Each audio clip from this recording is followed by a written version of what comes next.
பாளையங்கோட்டை சிறையினிலே பாம்புகள் பள்ளிகள் நடுவினிலே அஞ்சாமல் இருந்தவர் யாரு? அது கலைஞரின் புகழை பாடுன்னு 1965ஆம் ஆண்டு நடந்த மொழிப்போரில் ஈடுபட்ட தலைவர் கலைஞருடைய தீரத்தை சொல்லக்கூடிய வகையில் காரணமாக அமைந்திருக்கக்கூடிய பாளையங்கோட்டை இருக்கக்கூடிய நெல்லைச்சீமைக்கு நான் வந்திருக்கிறேன். அன்றைக்கு பாதுகாப்பு சட்டத்தின் கீழ் கைது செய்யப்பட்டு பாளையங்கோட்டையில் அடைக்கப்பட்டவர் தான் நம்முடைய தலைவர் கலைஞர் அவர்கள். நாடே போற்றும் ஆட்சியை புனித ஜார்ஜ் கோட்டையிலிருந்து அவர் வழங்கினார். அதுதான் திராவிட மாடலோட நவீன தமிழ்நாட்டோட தொடக்கமாக அமைந்தது. இந்திய விடுதலை போராட்டத்திலையும் தமிழ்நாட்டின் வரலாற்றிலேயும் பொன்னால் பொறிக்கத்தக்க தியாகிகளை தந்திருக்கக்கூடிய மண் இந்த திருநெல்வேலி மண். அப்படிப்பட்ட இந்த நெல்லை மக்களுக்கு ஒரு மகிழ்ச்சியான செய்தியை பகிர்ந்துக்க நான் விரும்புகிறேன்.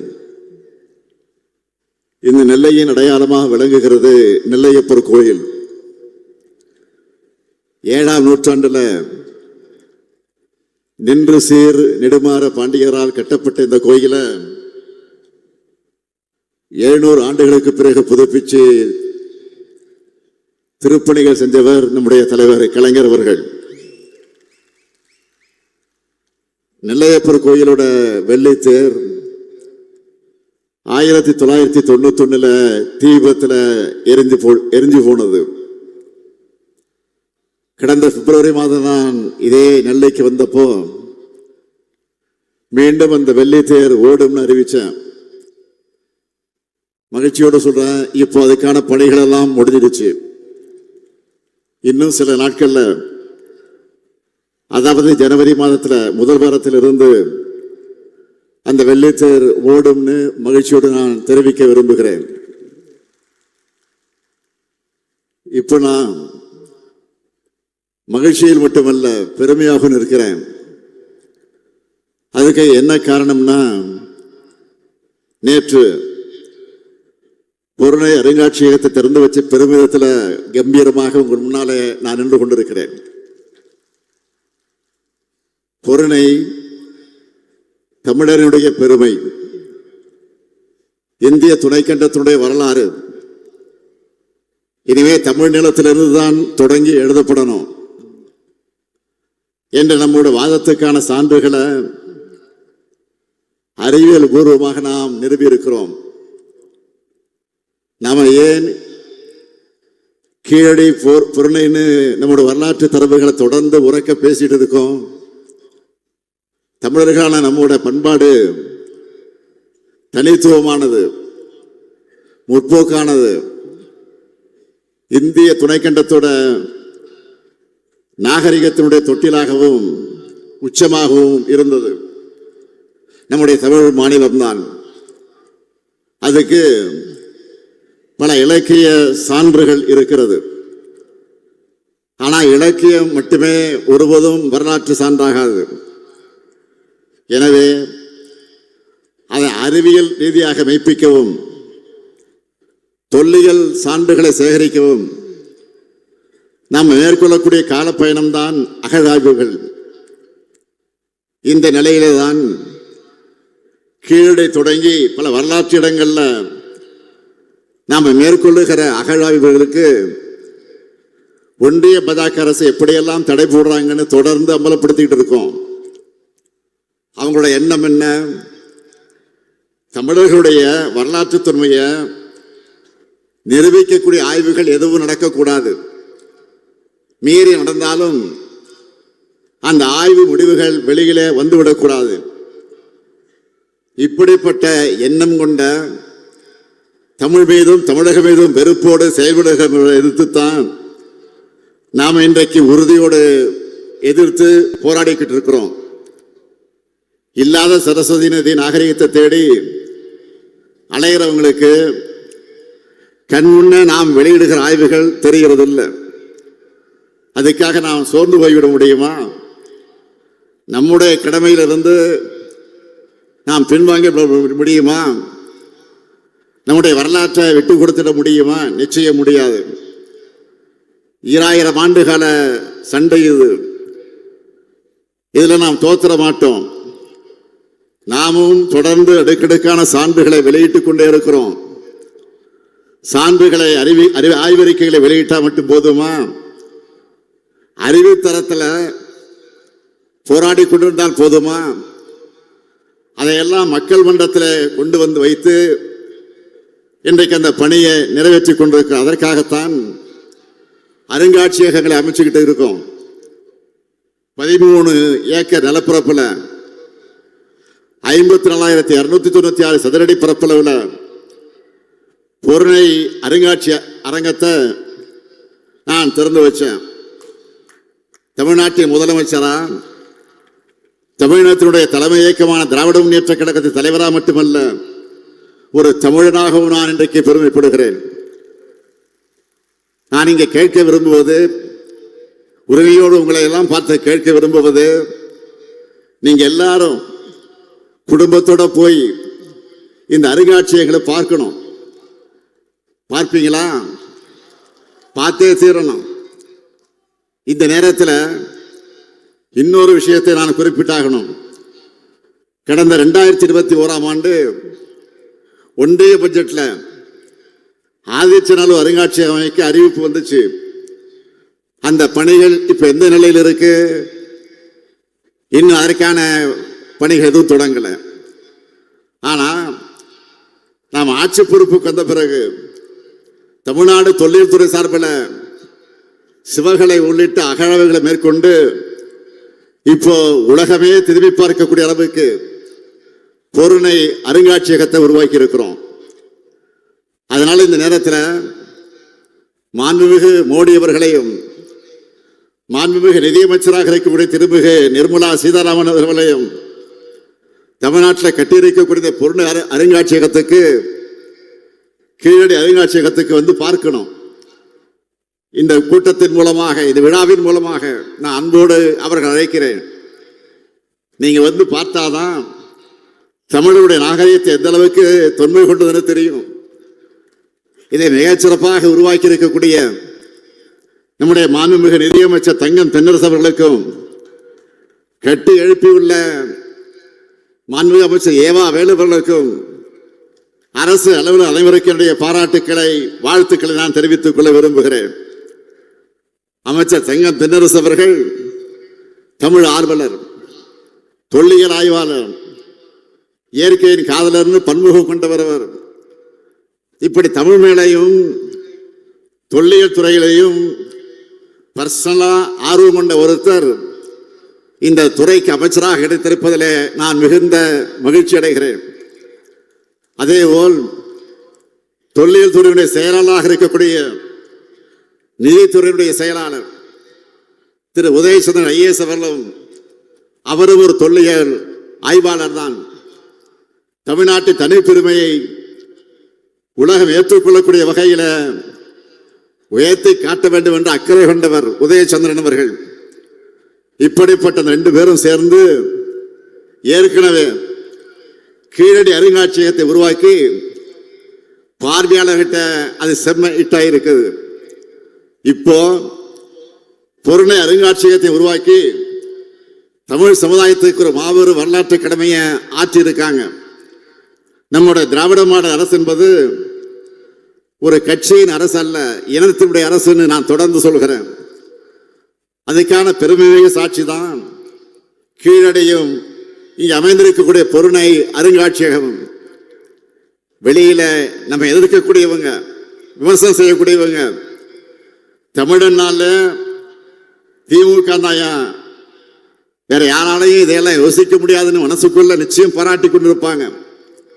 அது மட்டுமா, இன்றைய தினம் 235 கோடியே 94 லட்சம் 235 கோடியே 94 லட்சம் மதிப்பிலே 33 முடிவுற்ற பணிகளை நெல்லை மாவட்டத்தில் மக்களுக்காக நான் திறந்து வைத்திருக்கிறேன்.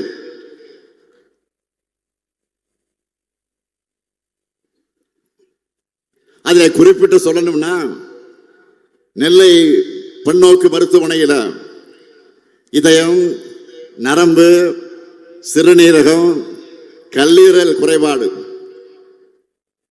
அத்தனை பேருக்கும் சிகிச்சை வழங்க தேவையான நவீன கட்டமைப்புகளையும் கொண்ட மருத்துவமனை கட்டடம் முக்கியமாக இருக்கிறது. தமிழ் பெருமைக்கு பொருணை மியூசியம், மக்கள் உயிர்காக்க மருத்துவமனை. அப்ப நெல்லை மக்களுடைய அறிவு பசைக்கு என்னன்னு கேட்கிறீங்களா? சென்னையில் அண்ணா நூற்றாண்டு நூலகம், மதுரையில் கலைஞர் நூற்றாண்டு நூலகம், கோவையில் தந்தை பெரியார் நூலகம் மற்றும் அறிவியல் மையம், திருச்சியில் பெருந்தலைவர் காமராசர் நூலகம் என்ற வரிசையில் நம்ம நெல்லையில் கண்ணியத்திற்குரிய காகிதம் இல்லத்தவர்கள் பேரால 100 கோடி ரூபாய் மதிப்பீட்டில் பிரம்மாண்ட நூலகம் அமையவிருக்கு. அதுக்கான அடிக்கலை இன்று நாட்டி இருக்கிறேன். நெல்லையோட அடையாளமா நெல்லையப்பர் கோயில், திருவள்ளூர் இரட்டைப்பாலம், தாமிரபரணி. இந்த வரிசையில் இனி பொருணை அருங்காட்சியகமும் மாபெரும் அறிவு திருக்கோயிலா அமைய போற காகிதமில்ல நூலகம் இருக்கும்.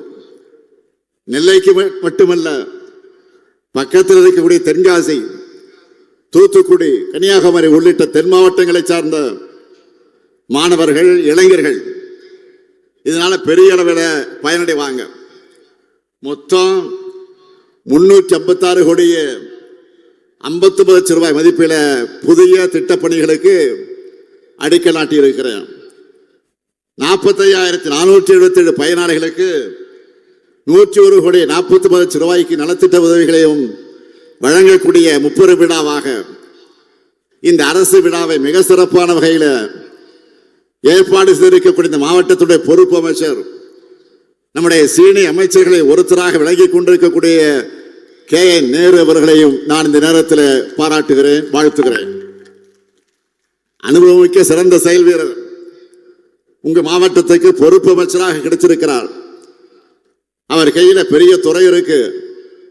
அதனால பெரும்பாலான திட்டங்களை அவரே உங்களுக்கு கொண்டு வந்து விடுவார்.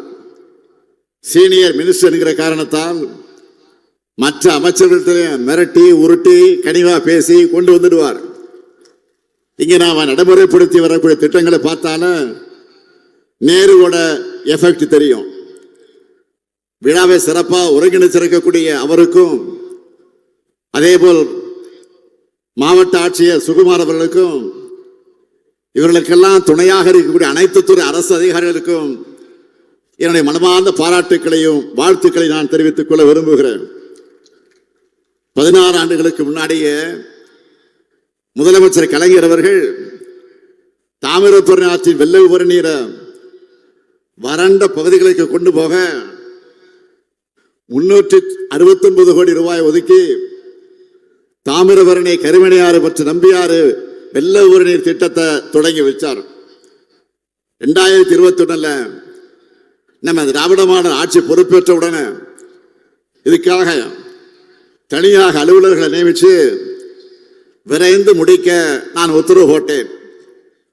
தமிழ்நாட்டின் நதிநீர் இணைப்பு திட்டமாக வெற்றிகரமாக இது முடிக்கப்பட்டு கடந்த பிப்ரவரி மாதம் அது திறந்து வைக்கப்பட்டது. இதனால திருநெல்வேலி மாவட்டத்தில் 14,085 ஹெக்டரும், தூத்துக்குடி மாவட்டத்தில் 8,955 ஹெக்டர்னு மொத்தம் 23,040 ஹெக்டர் நிலங்கள் பாசன வசதி பெற்றது. அதேபோல் பாளையங்கோட்டை, நாங்குநேரி, ராதாபுரம், திருவைகுண்டம், திருச்செந்தூர் ஆகிய சட்டமன்ற தொகுதியில் இருக்கக்கூடிய வறண்ட பகுதிகளில் இதனால நிலத்தடி நீர் மட்டம் உயர தொடங்கி இருக்கு. வேளாண்மை பிணைகள் பெருகி இருக்கு. இப்படி நம்ம திராவிட மாடல் ஆட்சியில திருநெல்வேலி மாவட்டத்துக்கு ஏராளமான நன்மைகளை செஞ்சு இன்றைக்கு மக்களுக்கு அர்ப்பணிச்சிருக்கிறோம். அது மட்டும் இல்ல, நம்முடைய முத்திரை திட்டங்களாக இருக்கக்கூடிய அந்த திட்டங்களை பற்றி சொல்லணும்னா இந்த நெல்லையில அதன் மூலமாக பயனடைந்திருக்கக்கூடிய அந்த திட்டங்களை பற்றி நான் தலைப்புச் செய்தியாக சொல்ல போகிறேன். பெத்த மகனை கைவிட்டாலும் கூட என் மகன் ஸ்டாலின் இருக்கான்னு தாய்மார்களுக்கு தன்னம்பிக்கை விட்டுகிற கலைஞர் மகளிர் உரிமை திட்டம். அந்த திட்டத்தில் இதுவரைக்கும் 2,56,000 பேருக்கு மாதந்தோறும் 1000 ரூபாய் வழங்கப்பட்டு வருது. முதியோர் மாற்றுத்திறனாளிகள் வீட்டுக்கே போய் ரேஷன் பொருட்களை வழங்கக்கூடிய தாய்மன திட்டத்தில் 48,434 பேர் பயனடைகிறாங்க. நலம் காக்கும் ஸ்டாலின் மருத்துவ முகாமில் இதே நெல்லை மாவட்டத்தை சார்ந்த 44,176 பேர் மெடிக்கல் டெஸ்ட் எடுத்திருக்கிறாங்க. விடியல் பயணத்தை பொறுத்தவரைக்கும் சொல்லணும்னா தினந்தோறும் 1,83,000 சகோதரிகள் பேருந்தில் சுதந்திரமாக பயணிச்சுட்டு இருக்கிறாங்க. புதுமை பெண் திட்டத்தில் 29,244 கல்லூரி மாணவர்களுக்கு மாதந்தோறும் 1000 ரூபாய் போய் சேருது. அதேபோல் தமிழ் புதுமை திட்டத்தில் 19,426 மாணவர்களுக்கு மாதந்தோறும் 1000 ரூபாய் வழங்கப்படுது. விபத்து நடந்தா உயிர் காக்கக்கூடிய சிகிச்சை அந்த செலவை அரசே ஏற்றுக்கிற இன்னுயிர் காக்கும் நம்மை காக்கக்கூடிய 48 திட்டத்தில் 7,556 நபர்களுக்கு சிகிச்சை அளிக்கப்பட்டிருக்கு. முதலமைச்சருடைய விரிவான மருத்துவ காப்பீட்டு திட்டத்தின் கீழ 1,40,000 பேர் இதுவரை பயனடைந்திருக்கிறாங்க. இதுவரை இல்லாத அளவுக்கு 91,227 குடும்பங்களுக்கு வீட்டு மனை பட்டாக்களை வழங்கி இருக்கிறோம். இதெல்லாம் மாநில அரசினுடைய முத்திரை திட்டங்கள். நெல்லைக்குன்னு ஸ்பெஷலா நிறைவேற்றின பணிகள். இப்ப வேலை நடந்துகிட்டு இருக்கக்கூடிய பணிகளை சொல்லவா? மானூர்ல அரசு கலை மற்றும் அறிவியல் கல்லூரி, அம்பாசமுத்திரத்தில் 93 திருக்கோயில்கள் சீரமைப்புடைய பணிகள் ஆகியவற்றை செஞ்சிருக்கிறோம். இது போக பழமையான 1000 ஆண்டு காலம் பழமையான திருக்கோயிலுக்கான திருப்பணிகள் திட்டத்தின் கீழே 33 திருக்கோயில்களை இன்றைக்கு அந்த பணிகளை நடத்திட்டு இருக்கிறோம்.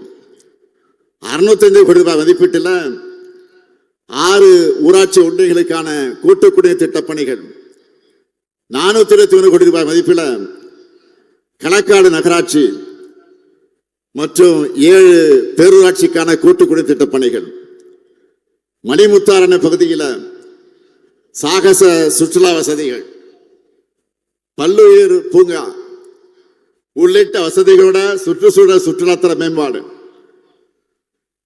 கூட்டப்புலி கூடுதாடையில தூண்டில் வளைவு, ராதாபுரம் வட்டம் விஜயாபதியில புதிய விளையாட்டரங்கம், தாழைவுத்து முதல் கொங்காந்தான் பாறை அது வரைக்கும் மேற்கு புறவழிச்சாலை இத்தனை பணிகள் நடைபெற்று வருது. அது மட்டும் இல்ல, காவல் கிணறு ராதாபுரம் சாலையில ரயில்வே மேம்பாலம், குளவநகர்புரம் பகுதியில் ஒய் வடிவில மேம்பாலம், ராதாபுரம் வட்ட ஆலந்துறை ஆற்றின் குறுக்கே உள்ள கஞ்சிப்பாறை அணைக்கட்டை மேம்படுத்தி அதனுடைய மேல்மட்ட மற்றும் கீழ்மட்ட கால்வாய்களை அனுமானதி வர அகலப்படுத்தக்கூடிய பணி ஆகிய பணிகள் தொடங்க போகுது. மேலும் 1,875 கோடி ரூபாய் திட்ட மதிப்பீட்டில் அம்பாசமுத்திர வட்டம் விக்கிரமசிங்கபுரம் கிராமத்தில் கோரையாற்றின் குறுக்கே நீர்த்தேக்கம், 550 கோடி ரூபாய் மதிப்பில் சேரன்மதேவி வட்டம் தெற்கு வீரவநல்லூர் கிராமத்தில் வள்ளிமடை ஓடை குறுக்கே நீர்த்தேக்கம், 477 கோடி ரூபாய் மதிப்பில் திசையன்வெளி வட்டத்தில் இருக்கக்கூடிய குட்டம் அதை சுற்றி இருக்கக்கூடிய பகுதிகளுக்கு வெள்ள நீரை திருப்பிவிட நம்பியாற்றின் குறுக்கே தடுப்பணை அமைப்பது மற்றும் புதிய கால்வாய் அமைக்கக்கூடிய பணிகளுக்கான விரிவான திட்ட அறிக்கை தயாரிக்கப்பட்டு ஒன்றிய அரசினுடைய நீர்வள ஆணை ஒப்புதல் பெற நடவடிக்கை மேற்கொள்ளப்பட்டு வருது. நாங்குநேரியினுடைய கால்வாயை அகலப்படுத்தி புறவழி கால்வாய் அமைச்சு நாங்குநேரி பெரிய குளத்துக்கு கீழ் உள்ள 41 குளங்களை அந்த குளங்களுக்கு தண்ணீர் கொண்டு செல்லக்கூடிய திட்டத்துக்கு விரிவான அறிக்கை தயார் செய்யப்பட்டு வருது. ரொம்ப பெரிய பட்ஜெட்ல செய்யற மெகா திட்டங்களை மட்டும்தான் இப்ப நான் சொல்லி இருக்கிறேன். இன்னும் ஏராளமான திட்டங்கள் இருக்கு, முழுசா சொல்ல நேரம் இல்லை. இத்தனை சொன்னாலும் உங்க ஊருக்கு வந்துட்டு புதுசா அறிவிப்புகளை வெளியிடாம போனா நல்லா இருக்குமா? அப்படியே போனா நேரு சும்மா விடுவாரா? அல்ல, இங்க இருக்கக்கூடிய எம்பிக்கள் எம்எல்ஏக்கள் விட மாட்டாங்க. அதனால நெல்லை மாவட்டத்துக்கான முத்தான 3 அறிவிப்புகளை நான் வெளியிட விரும்புகிறேன். முதல் அறிவிப்பு, திருநெல்வேலி மாநகர் காந்தி நகர் அமைந்திருக்கக்கூடிய ராணி அண்ணா அரசு மகளிர் கல்லூரியில் 11 கோடி ரூபாய் செலவில் அனைத்து வசதிகளோடு புதிய மகளிர் தங்கும் விடுதி அமைக்கப்படும்.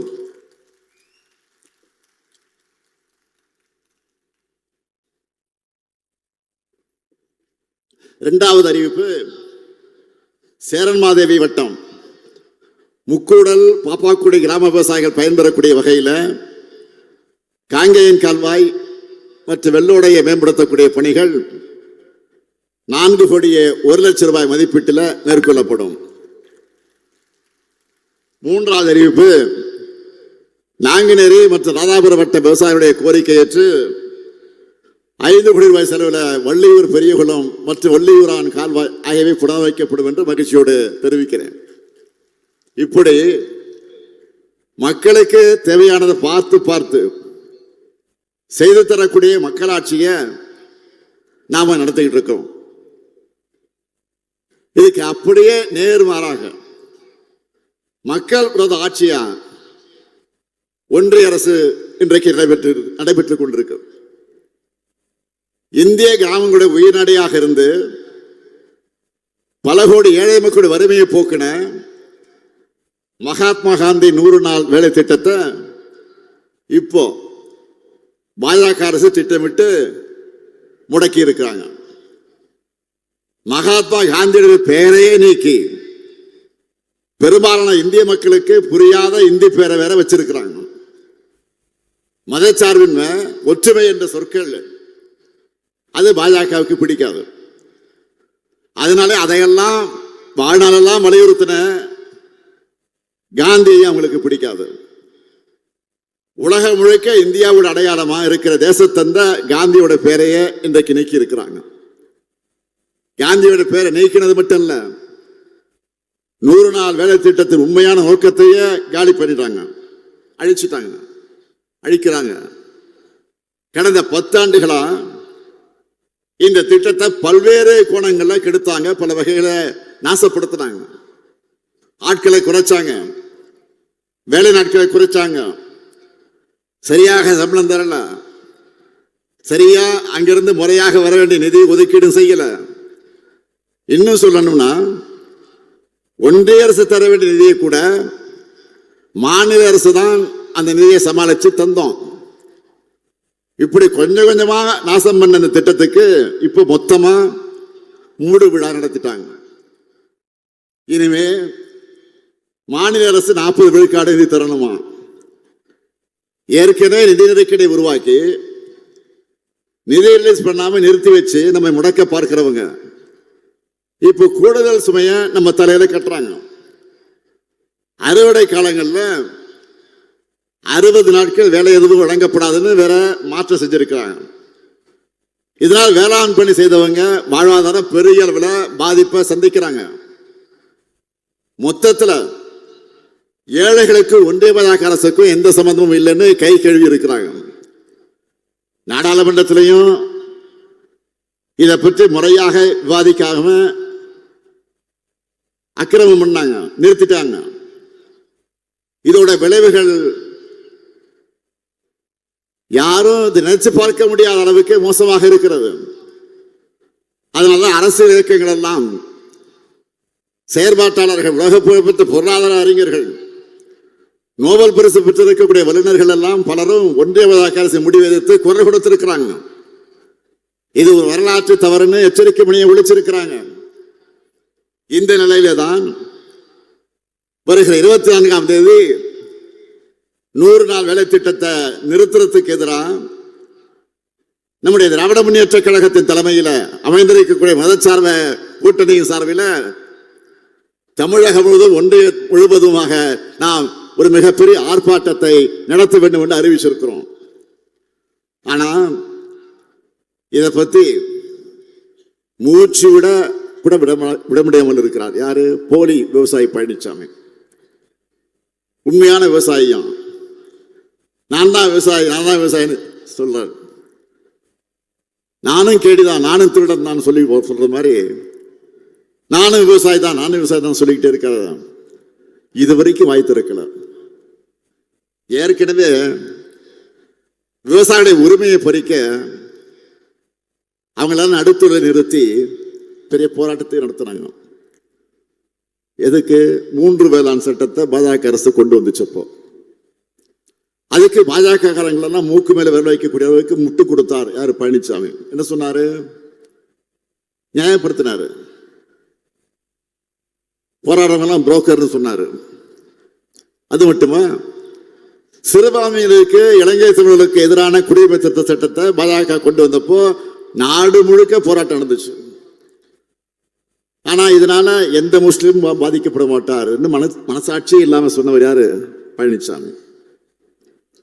இந்த துரோக லிஸ்ட்ல லேட்டஸ்டா அடிஷனலா 100 நாள் வேலை திட்டம் சேர்ந்திருக்கு.